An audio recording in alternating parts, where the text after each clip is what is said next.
welcome again to another episode of SacTown Talks, where we talk everything Sacramento and politics. Today, we're glad to be joined by one of my favorite members, Assemblyman Marc Berman. Marc, thanks for coming on, and good to see you. My pleasure, Jarhett. Good to see you too. Yeah, good to see you too.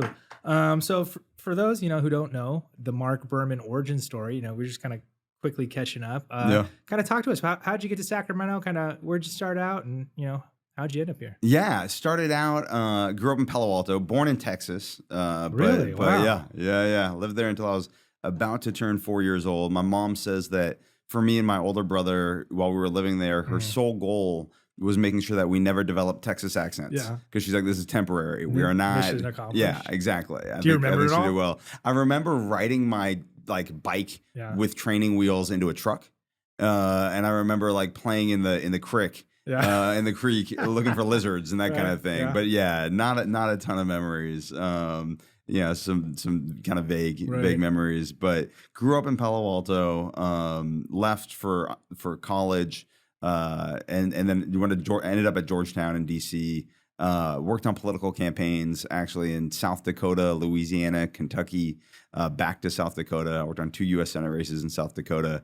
And then went to law school after that, and then started practicing law, getting more involved in my community.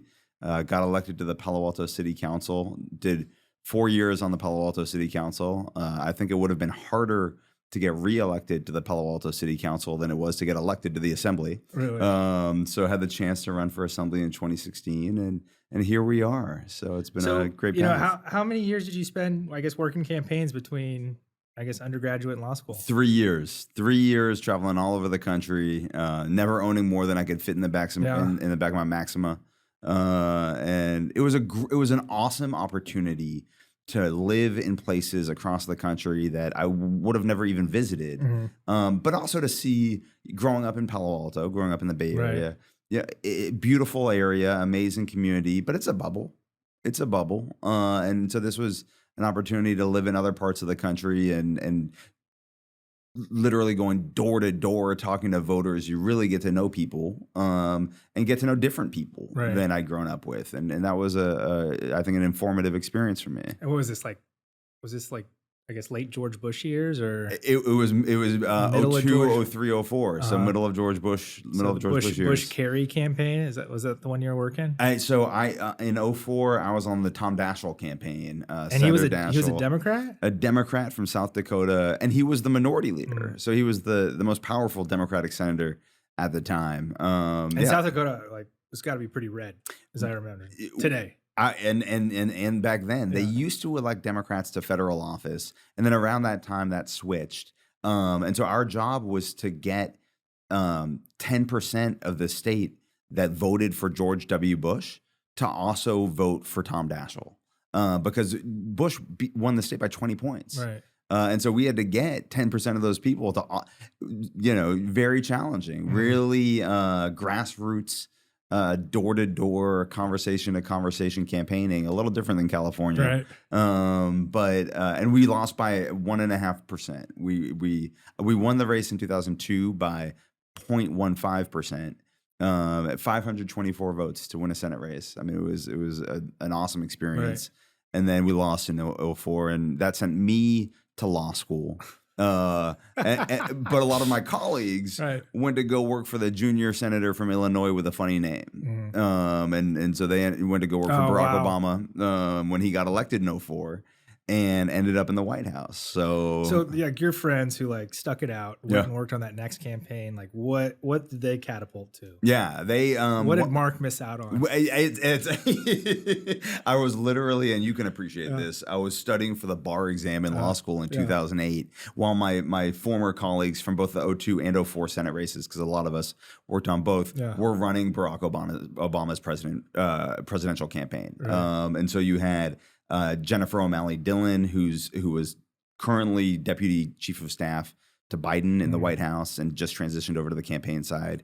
You had Dan Pfeiffer, who became Communications Director. He's now on Pod Save America with his 3 former colleagues. Mitch Stewart went to run the DNC. I mean, you had people who Pete Rouse, I think, might have been Obama's first chief of staff in the White House in 08. You had, or 09, you had the highest of the highs. I did not realize what I'd be missing out on when I went to go be a 1L at USC. Yeah. That's funny. Yeah. Wow. So like, you ever talk to people that you used to work with, like, on the state of like Washington today and how different it is? We actually, Daschle's doing a 20-year reunion this weekend because he lost office in 2004. I was planning on going, and I'm now going to have to miss it because of some work obligations that are keeping me here. But, I've kept in touch a little bit with some folks. Not, a lot of folks aren't in politics anymore, but keeping in touch with former colleagues who now serve in Congress, like Kevin Mullen, who represented the district just north of me for 10 years in the Assembly. DC's tough, man, and to have to fly back and forth 30 times a year for that. Yeah. My congressional seat came open in this cycle, and it was one of the easiest decisions I've ever made in my life not to run. Really? Oh yeah, because that seems like everyone's like, goal. Like, here, like city councils, like what, single A. Yeah. You move up to the legislature. Yeah. And then the Congress is like the big leagues, right? It's think it's everyone's dream. Yeah. It's a great point. And the minute you get elected to something, people immediately ask you, when are you going to run for the next thing? Right. And the minute I got to the Assembly, I realized how happy I was, and I realized I had no desire to immediately try to pivot to the next thing. We're a state of 39 million people. We're the 5th largest economy in the world. And we're a legislature that folks might not necessarily agree with everything we do, but we get things done. And so the opportunity to serve in that type of an environment and make a difference at that scale, why would I trade that to be one of 435, the lowest of 435, and have to spend decades building seniority to get even a subcommittee chairmanship? I have all the admiration and appreciation in the world for the people who do it, but that wasn't for me, at least not at this stage of my life. Right. Yeah. I was just talking to a lot of former members who've done the switch, and they talk about like the first 2 years are really painful because you're here and you're used to doing stuff, right? How many bills are you doing this year? I think we're still moving 15 in the Senate, like in the second house. I think we introduced probably 23, 24. And here you get like none. Yeah. Yeah. Right. Right. Like what I should check in about what do they spend their days doing? Right. Figuring out how to get stuff in like aid bills and farm bills. Get a line item in that and a line in that. And at the end of the day, how many bills do they pass every year? Less than a dozen. Right. So it's fascinating work. I love I think from an intellectual standpoint, a lot of the stuff they do is fascinating, but from a getting things done on a day-to-day standpoint, I think we do more here. Yeah. So, you went to law school. Yeah. I think we said you went to USC. Yeah.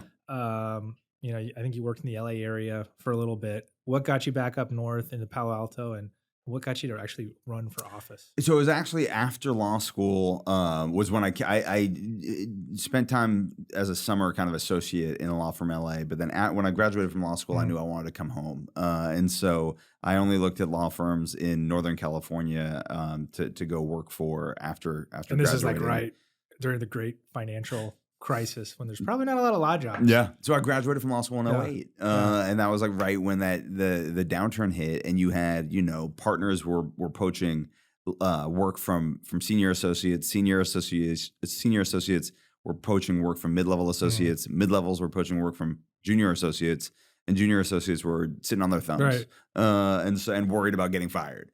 So I started to get more involved in the community and served on an infrastructure blue ribbon commission. I was appointed to an oversight committee, a citizen oversight committee for the local water district. I was a yard sign coordinator for the local parcel tax. I went from being a mid-level manager on a $20 million U.S. Senate campaign to being the yard sign coordinator for a parcel tax. It was fun. It was awesome. Yeah. It was like carefree. But got more and more involved in the community. And then in 2012, an opportunity opened up to run for city council. And the two young people on council both could run for reelection. They were finishing their first term, and both decided not to run for reelection. And they sort of came to me separately to say, hey, I'm not going to run. Mm-hmm. I'm going to wait for a while before I announce that. But we need somebody from the younger generation on there. I was 32 at the time, 31 at the time.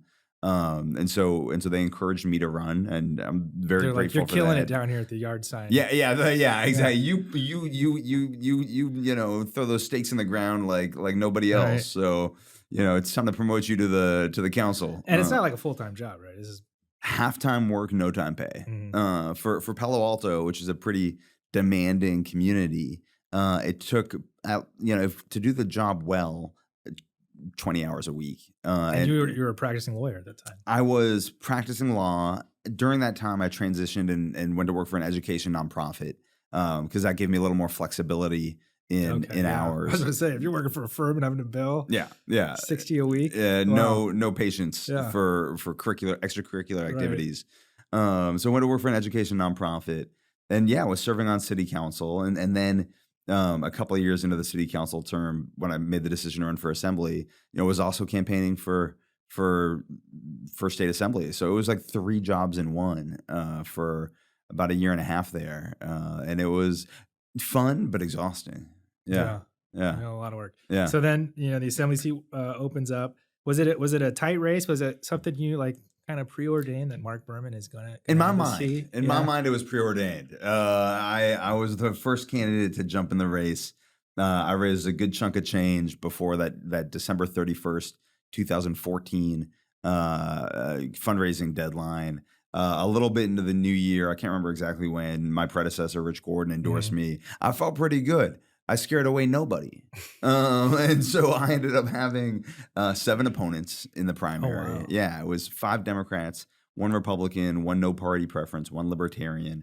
And then another Democrat made it to the general election. So it was a D-on-D runoff. The primary for 2016 was in June. And my sister-in-law, my little brother also works in politics. And so he was, at that point, a senior advisor, an unpaid senior advisor to the campaign. And then in the general election, I actually hired him as a co-campaign manager. And my sister-in-law on primary election night said, for a bunch of guys that just came in first place, you sure do look miserable. And that's because we really wanted the Republican to come in second place. Right. And we'd have, in my district, that means a 5-month vacation to the general election. But it was a Dem-on-Dem race, super competitive. I have all the admiration in the world for my opponent. She's now on the Palo Alto City Council. And we've worked together on some health initiatives that she'd worked on in the past. But it was a fight. It was a fight. So I had no idea what was going to happen. I got elected the same night that Donald Trump became president. Oh, really? 2016, that aforementioned sister-in-law went home crying. Most bizarre nights ever. I remember we had screens up. We had 2 screens up on the wall in the campaign office, one for my race results and then one for the presidential. And I remember, Trump won. And about 11 o'clock that night, I was talking to a reporter, and I said, President-elect Trump. And the reporter gasped. And I was like, you can't gasp. You're a reporter. That's not. But that was how shocking this situation was to everybody. I mean, nobody. So, you probably remember, but I mean, that dominated. It was like a nuclear bomb going off. Yeah. Yeah. So bittersweet. The night was bittersweet. Right. But here we are. We survived. Yeah. So, in 2016, okay, so you get sworn in, and I guess, you have a taste of how things were pre-COVID and post-COVID. Yeah. Kind of like, what do you think the biggest differences are in, being a member, being around, to kind of how things were pre-COVID now? It's like, you channel your inner Taylor Swift. You have eras in the legislature. Then the pre-COVID era was like my naive happy place, where, because you're new to the legislature, you're learning a ton. It's like drinking water out of a fire hose, but you haven't served long enough to see necessarily some of the bad, and so you're pretty naive and very happy. And back then, we were in the Capitol. Now we're in the swing space, which is a very different experience. And so, I just think it was sort of, when I look back, it'll probably be my happiest years in the assembly, where life was normal. Right. And then I remember sitting in my office in the Capitol before they tore it down. They tore down the legislative offices, and hearing that they were shutting down the 9-county Bay Area. I think that was the March 13th, 2020. Right. And I got up and I told my chief and my scheduler, I'll be back in half an hour. And I drove to the Safeway on 19th Street. And I bought a bunch of family-sized Stouffer lasagnas and some double stuffed Oreo cookies, because I was like, that's obviously what one's going to need during a shutdown. I didn't know yet to buy toilet paper. Right. And then I went to I share a townhouse here with Jesse Gabriel, Assemblymember from San Fernando Valley. Went through the stuff in the freezer and came back to work. Yeah. And then 4 days later, we shut down the state. So yeah, it was. I mean, that was such a crazy experience. That is great. I haven't put that together, but yeah, the last time in the Capitol for you guys was March 13th, 2020. Yeah. And then when you came back, they had the swing space. And we actually were coming back the whole time. So we as members were coming back. Our staff was not there. Right. They were working from home. Everyone was masked up. Everyone was social distancing. There was a point where we had the riots, or not riots, but there were some riots in Sacramento. And the Capitol was actually kind of a staging ground for CHP. And so there were more CHP, in the basement of the Capitol than there were members. But it was a ghost town. I mean, it was you went from having this vibrant atmosphere of the public and advocates and staff and members to just you. And it sucked. It was surreal. And it just wasn't, you don't run for office to interact with people on Zoom. Right. We had to. That was, for what the situation required. But it was not an enjoyable couple of years. Terribly important, but not nearly as enjoyable as the normal sort of experience that we were used to. Right. What about just getting to know your colleagues and kind of have that relationship? Everyone talks about, the way to get stuff done in Sacramento is having great relationships with, all 120 members. Yeah. That's how you get stuff done. Yeah. How is that today versus pre-COVID? The classes that came in during COVID, especially the class of 2020, totally different. How do you get to know? I mean, when you're meeting somebody for the first time and you have to stay 6 feet apart and wear masks and you're trying to meet a lot of people really quickly, there's still some people, mainly some Republican colleagues, that I don't really know at all. And I like to know my Republican colleagues. I like to know all of my colleagues. But when you don't interact a ton naturally, and then you've got the COVID kind of masking situation. Yeah, there's this I can't imagine how hard it was for them as new people coming in to try to get to know everybody. And then for those of us who have been here for a while, it was just, you'd be working with somebody for 6 months before you had a real substantive conversation. We have caucus lunches every week, every Tuesday. We had it earlier today. Those small conversations that you have, the informal stuff, was gone. And that definitely inhibited people's ability to develop relationships quickly. That's wild. Yeah. So a bit back to your district. So, the Palo Alto area, what are the politics of that area? Yeah. As you said, you had a Republican, a Libertarian, a handful of Democrats. Is it a steady, a very progressive blue Bay Area, or is it kind of, there's some kind of tech, a lot of tech could be Libertarian. Yeah. A little conservative. So, what's the politics of your district? It's a progressive district. Before the show, we were talking about housing. Right. Housing's sort of the partisan issue. So it's not Democrat versus Republican.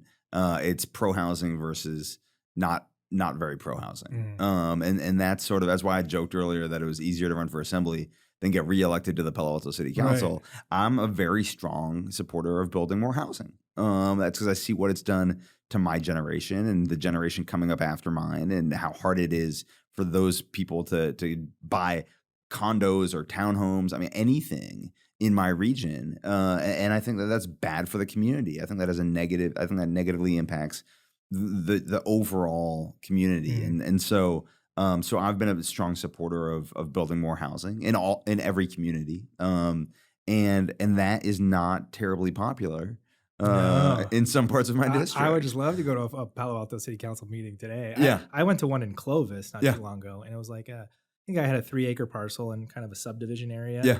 And he wanted to build 26 units. Yeah. And there was 300 people. Yeah. irate about this. Yeah. 26. I couldn't imagine. 3, like 8. So that's, I mean, every parcel would be about 5,000 to 6,000 square feet. That's as big as my house right now. I mean, like that's a very normal single family home. So yeah, no, it's very challenging. And it's what I tell my folks back home, my constituents, is in my area, we have been wildly successful at creating jobs, and we failed miserably at building the housing necessary for the people who take those jobs.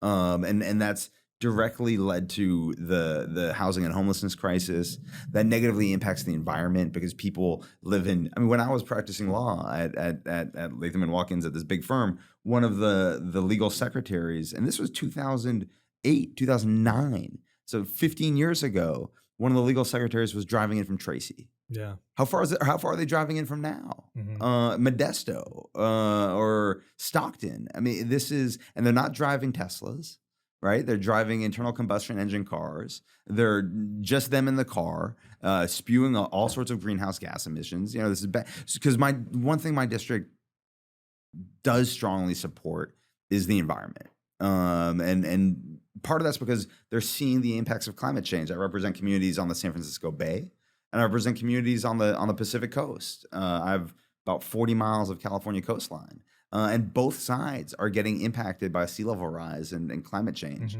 And so, you know, when you try to break it down to folks about how the housing crisis is impacting all these other issues that they care about, hopefully you find that one argument that sort of resonates and gets them to be okay with 26 units on 3 acres. Yeah. But I guess, you know, like what is the split in the community on housing versus, you know, because you like have areas of like Atherton and Portola Valley and Woodside. And, Rebecca Bauer Kahn's growing up. That's exactly right. I represent her parents. Yeah. Her dad's now a school board member in Portola Valley. I love him. I love beautiful him. horse estates, things like that. Yeah. There's a lot of anxiety about change. I mean, I think in government, the one rule is that change is hard. But I think that the vast majority, this area also has a ton of renters.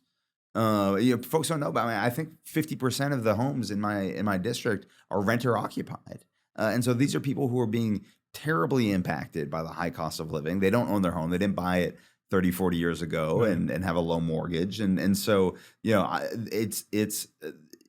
there are some people that are very loud and very aggressive in their opposition. But I think it's the silent majority that's just working their tails off every night, you know, every day, trying to pay bills, but who would be much more supportive of building a lot of additional housing. I think silent majority might have been like a negative term at some point in the past 50 years in government. So I'm gonna have to go Google that. But it's, you know, I think there's support.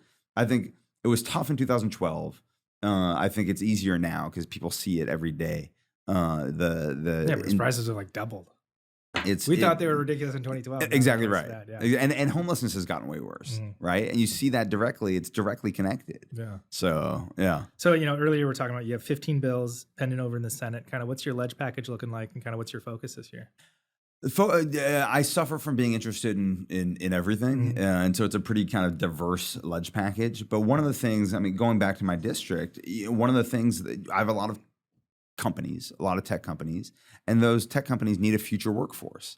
And so something that I've been focused on my 8 years in the Assembly is increasing access to computer science education, because that's something that's good for the employers. That's also something that's desperately needed in the communities, especially communities of color, to close equity gaps around access to STEM education. And I saw that when I worked for an education nonprofit, where you have communities, even in the heart of Silicon Valley, you have kids that are growing up in the shadows of these huge tech companies, but are going to schools that don't offer them the skills they might need to one day work at those at those companies down the street. And so I've last year and this year run bills to require that every high school in California at least offer computer science education to their students, because 60% of high schools in maybe it's down to mid 50s now, mid 50% high schools in California don't even offer computer science. And that covers about 40% of students.